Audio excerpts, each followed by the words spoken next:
Alright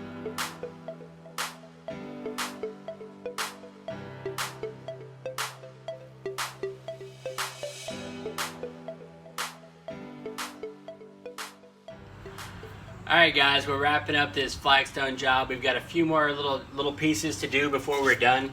I mentioned in the last video, or I think I mentioned it, but the top of the Flagstone is a little hazy. It's just mortar residue left over from filling the joints. So we've got to clean that. We've got to put some silicone in some spots, especially up against the house and this joint that we're about to cut. We've got to cut this joint, and lastly, we've got to seal it. So let's talk about cutting the joint. So you probably saw I had two independent slabs here with an expansion joint between the two. I Flagstone right over top of the joint on purpose because I thought the best look for that joint, the cleanest look, was going to be to just go ahead and cut the joint at the end of the job. That's also why the stone up against the house you may have seen before, I already cut a straight line in it. That was intentional because I don't think I'll be able to get the blade all the way up against the house. Because I'm cutting through the 1.5 inch thick Flagstone plus some mortar, I want to be able to go all the way through that. Can't do that with my small 4.5 inch grinder that I've been using for the job. So I got this rental from Home Depot. It's a 7-inch grinder. So I have it for 4 hours. Got to bring it back. But that's what I'll be using to cut this with.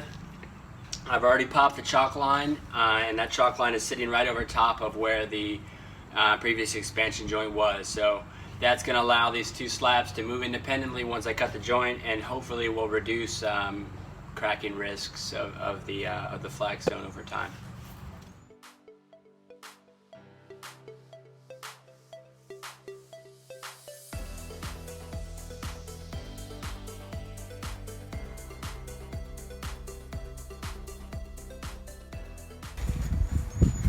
That cut was a little dicier than I thought it was going to be. I was having a tough time getting in the right position. Now it's on to trying to get the slab a little cleaner, get the top of the Flagstone a little cleaner, get that residue off of there. So I tried to use just water to do this, didn't work. Tried to use a vinegar and water mix, didn't really work with a white vinegar. So I'm going to step it up a little bit, and I think probably it didn't work because it may have worked better if I had done it like maybe the day after I put down the joints, the day after I mortared the joints. But because it's been 5 or 6 days, it's not coming up now. So I bought this acid from Home Depot. It's a muriatic acid, and I'm going to mix it with some water. It asks for like a 1/2 pint per gallon, so I'm going to start with that 1/2 pint, and I have about 2 gallons in this bucket here. So I'm going to go with a less acidic solution and see if I can get it cleaned, and then kind of step it up if I have to.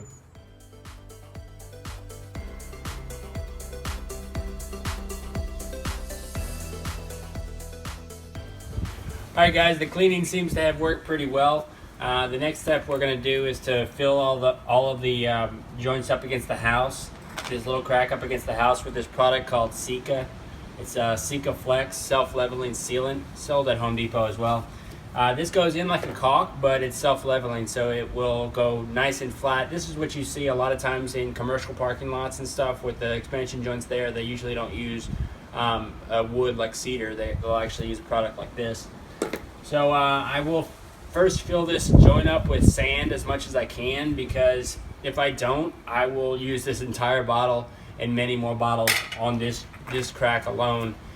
So the idea of the sand is a filler material basically, so you don't need to use so much of this expensive stuff, which is about $12.70 a bottle. This is the big bottle, 29 ounces, so it requires the big caulk gun. You can also get this in the small bottle, but it's much more expensive by volume that way. And at the end, so I've got the sandstone color of the Sica. At the end, I will dust a little bit of sand over top of the sandstone to give it a nice rough look as well. I've done this with this product before, and it works pretty well. This is the sand in that joint there up against the house. It's just a little bit below the level of the rock. And like I said, the reason for doing that is if I don't, and I put this self-leveling sealant down, it's just going to seep into the voids there, and it's going to disappear, and I'm going to have to buy a whole bunch of tubes of that sealant. So I've gone ahead and just put sand in the joint to fill most of it, and then I'm just going to be topping it off with the sealant.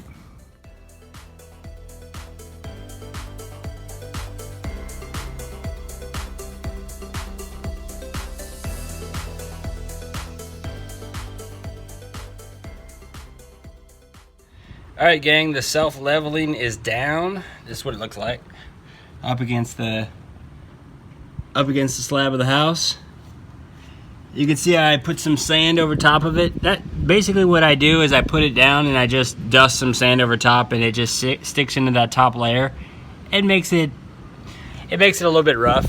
You know, if I had to do it over again, I probably would just stick with the gray self-leveling, the Sica gray. I went with this sandstone color thinking, I don't know what I was thinking, but the gray would have matched perfectly with the joint mortar. I think it would have looked just like this, and it would have been continuous. But you know, all in all, I don't hate the sandstone color, so I'm stick with it. But yeah, in hindsight, I would have changed it up a little bit. So now it's time to do some sealing. I have a product over on this end. Let's show you this. It's a product from Stone Tech, Latacrete heavy duty sealer. I got this from the stone supplier. I think you just kind of put it on. The way I'm going to do it is just dump a little bit on and then move it around with just a paintbrush. Really, I don't have a huge area, so spraying it's not necessary. Also, using a roller, I don't want to soak all of the sealer into the roller itself. I don't have a whole lot here. I probably will have just enough to do this surface. And this sealer is not going to make it shiny or anything like that. It's just supposed to seal all the pores and really just help the flagstone look its best for the longest time that it can. It says on here that I think it says something about in interior surfaces, 5-year life, 3 years is the max for exterior, but for best results, reapply annually. Anyway, that's about how long you could probably expect it to last. I'm in Texas over here, where it gets to be over 100 degrees in summer, so I wouldn't expect to achieve 3 years of life of this. But then again, I probably wouldn't apply it for another 3 years. So, all right, guys, I'm giving you a quick demo of why I'm sealing this. I didn't mention it earlier, but you're sealing it for more than just the elements. You're sealing if somebody, mainly because the rock is porous, it's natural stone. So if you come out here and you spill like red wine on it, it's going to soak into the rock and you won't be able to clean it out. The idea is that this cleans it up. This doesn't clean it up. It fills the pores so the liquid can't seep into it. For example, I did this area somewhere over here before, a couple days ago, and then I had to buy some more of this because even though it says it goes 225 square feet, it doesn't make it anywhere near that. So I bought a little bit more. Let's see if we can see where I applied it before. So it seems to be seeping in right there. Oh, you can see that.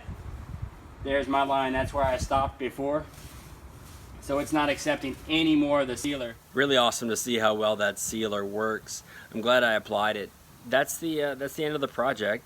We have 4 different videos. I hope you've enjoyed them.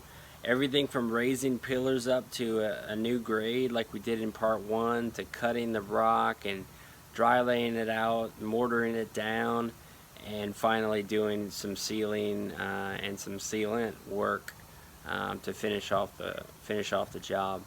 I am super happy with the way this came out. I learned a lot in the process. Like I said, this was my first Flagstone job, and I'm very happy with it. If you're considering taking on a job like this, I wanna caution you, encourage you, but caution you. This was a giant effort.